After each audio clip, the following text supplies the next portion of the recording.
Maheswarini. Saya akan mencoba menjawab latihan soal UTS. Yang pertama, pertanyaannya, sistem informasi berbasis komputer merupakan kebutuhan wajib bagi berbagai bidang organisasi. Uraikan secara lengkap terkait pengertian sistem informasi, komponen sistem informasi, proses dalam sistem informasi beserta contohnya. Yang kedua, bidang kesehatan merupakan salah satu bidang yang tidak bisa dilepaskan dari sistem informasi sehingga munculkan istilah sistem informasi kesehatan. Beri penjelasan lengkap terkait sistem informasi kesehatan yang dimaksud. Yang ketiga, beri penjelasan lengkap terkait komponen utama sistem informasi kesehatan di suatu negara menurut WHO. Saya akan mencoba menjawab ya Pak. Yang pertama, pengertian sistem informasi. Menurut Yaakub 2012, mengemukakan sistem informasi merupakan kombinasi teratur dari orang-orang, perangkat keras, perangkat lunak, jaringan komunikasi, dan sumber daya yang mengumpulkan, mengubah, dan menyebarkan informasi dalam sebuah organisasi. Selain itu, sistem informasi adalah kombinasi atau gabungan dari orang-orang, perangkat lunak atau hardware, software, dan sumber daya data yang mampu mengumpulkan, mengolah, mengubah, dan menyebarkan informasi dalam sebuah organisasi. Sistem informasi atau SI adalah kombinasi dari orang-orang, perangkat keras, perangkat lunak, jaringan komunikasi, sumber daya data, dan kebijakan serta prosedur dalam menyimpan, mendapatkan kembali, mengubah, dan menyebarkan informasi dalam suatu organisasi menurut Markas dan O'Brien 2017. Jawaban pertanyaan kedua, komponen dalam sistem informasi. Yang pertama, komponen input. Input mewakili data yang masuk ke dalam sistem informasi. Input di sini termasuk metode dan media untuk menangkap data yang akan dimasukkan, yang dapat berupa dokumen-dokumen dasar. Yang kedua, komponen model. Komponen ini terdiri dari kombinasi prosedur, logika, dan model matematik yang akan memanipulasi dan input data yang tersimpan di basis data dengan cara yang sudah ditentukan untuk menghasilkan keluaran yang diinginkan. Yang ketiga, komponen output. Hasil dari sistem informasi adalah keluaran yang merupakan informasi yang berkualitas dan dokumentasi yang berguna untuk semua pemakai sistem. 4. Komponen teknologi. Teknologi merupakan toolbox dalam sistem informasi. Teknologi digunakan untuk menerima input, menjalankan model, menyimpan dan mengakses data, menghasilkan dan mengirimkan keluaran, dan membantu pengendalian dari sistem secara keseluruhan. 5. Komponen hardware.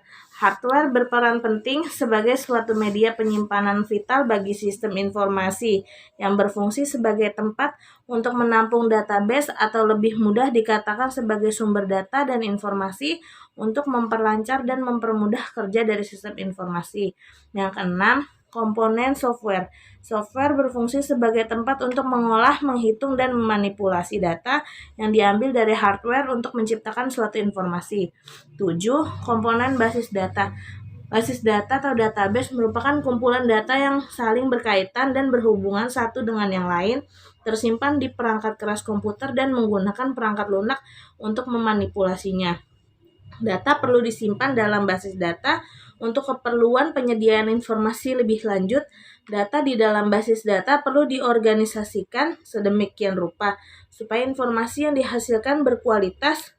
Organisasi basis data yang baik juga berguna untuk efisiensi kapasitas penyimpanannya. Basis data diakses atau dimanipulasi menggunakan perangkat lunak, paket yang disebut DBMS, Database Management System.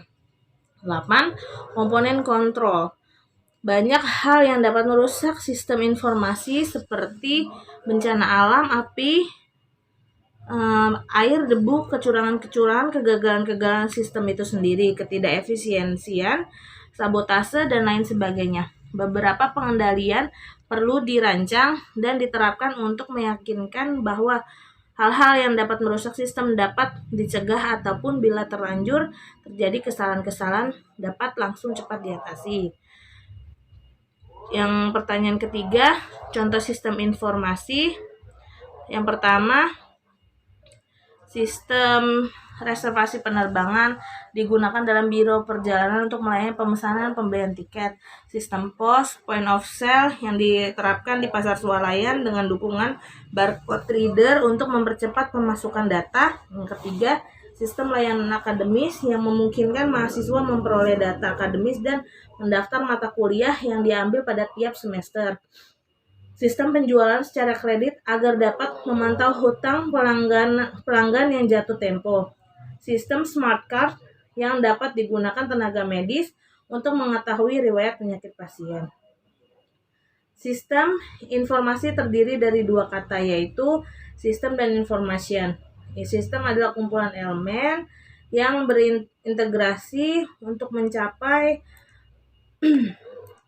tujuan tertentu, sedangkan informasi adalah data yang telah diolah menjadi bentuk yang lebih baik. Berarti bagi penerimanya dan bermanfaat dalam mengambil keputusan saat ini atau mendatang menurut Davis 99.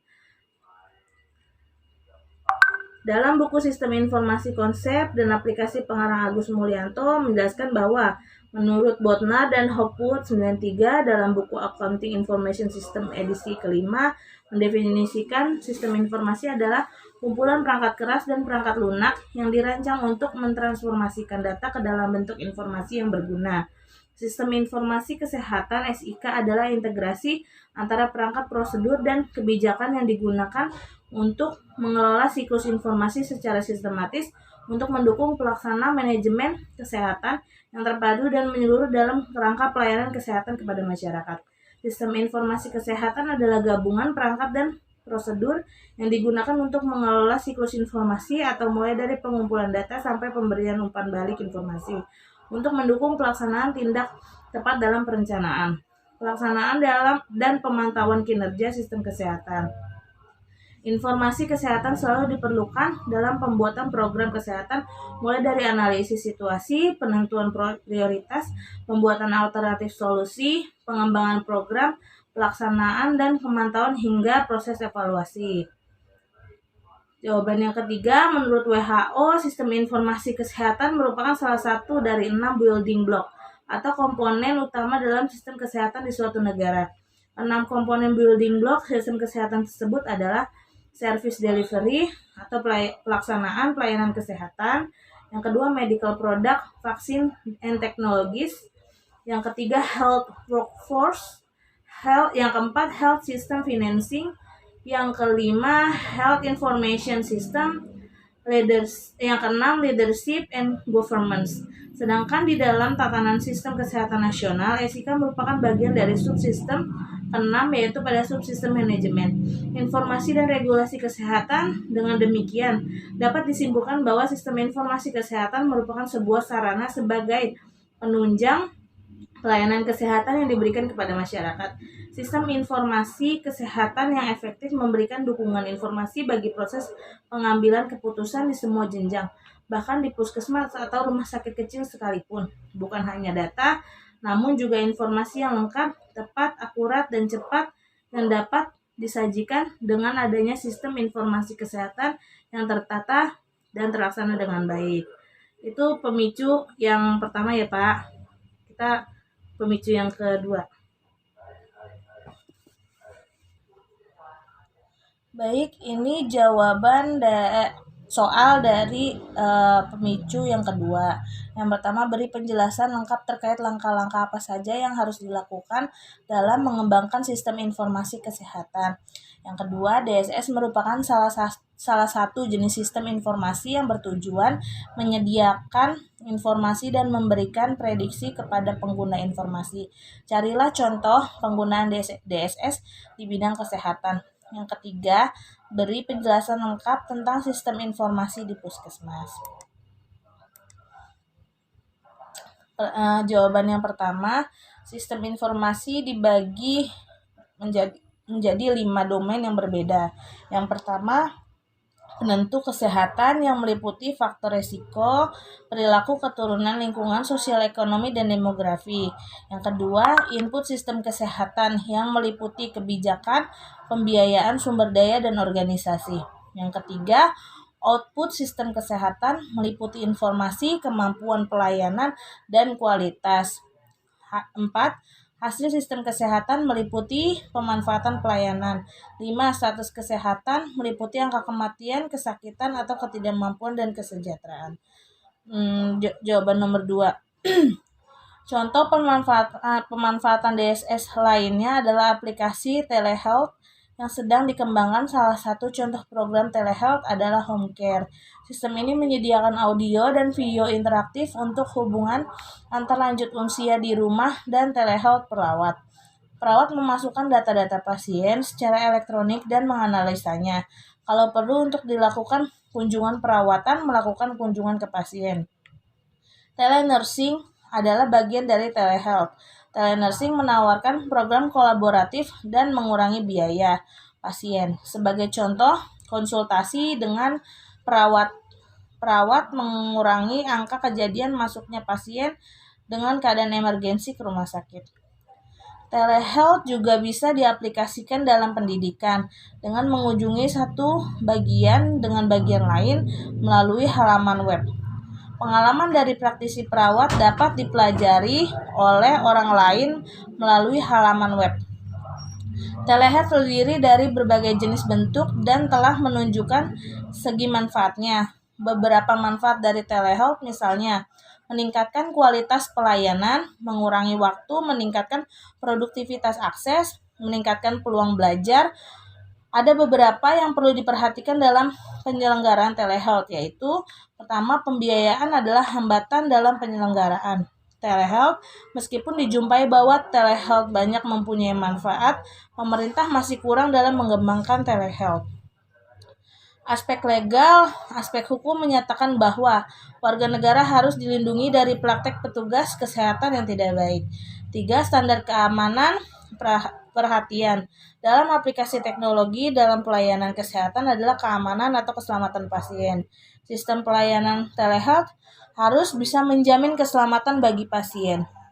Berkaitan dengan hal tersebut, American Nursing Association menerbitkan 3 pedoman telehealth, yaitu Prinsip Dasar Telehealth pada tahun 1998, Kompetensi Telehealth tahun 1999, dan mengembangkan protokol telehealth pada tahun 2014. Keamanan data telehealth memerlukan pencatatan elektronik atau electronic health record yang rawan akan privasi, kerahasiaan, dan keamanan data, sehingga penyelenggaraan telehealth harus bisa menjamin keamanan data. 5. Infrastruktur komunikasi. Infrastruktur telekomunikasi merupakan bagian dari telehealth yang mempunyai biaya dengan persentase paling besar. Isu yang lain adalah alat untuk hubungan antarmuka, interface akan sulit menyelenggarakan telehealth jika tidak ada saling hubungan interkoneksi antar alat.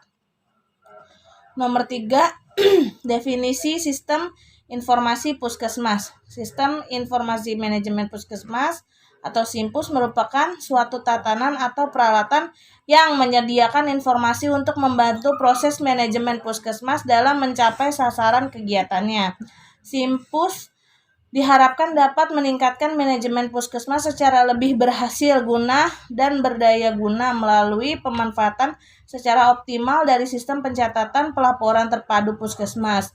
SIMPUS merupakan prosedur pemrosesan data berdasarkan teknologi informasi dan diintegrasikan dengan prosedur manual dan prosedur yang lain untuk menghasilkan informasi yang tepat, waktu, dan efektif untuk mendukung proses pengambilan keputusan manajemen.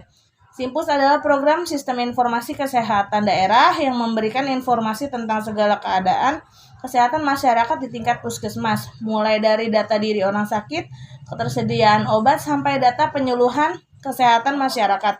Latar belakang penggunaan SIMPUS adalah belum adanya kevalidan data mengenai orang sakit, penyakit, bumil, dan lain-lain dalam wilayah suatu puskesmas. Memperbaiki pengumpulan data di puskesmas guna laporan ke Dinas Kesehatan Kabupaten memasuki era otonomi daerah mutlak. Diperlukan informasi yang tepat, akurat, dan up-to-date berkenaan dengan data orang sakit, ketersediaan obat, jumlah ibu hamil, masalah imunisasi, dan lain-lain. Sekian Pak jawaban dari saya. Lebih kurangnya mohon maaf. Terima kasih. Assalamualaikum warahmatullahi wabarakatuh.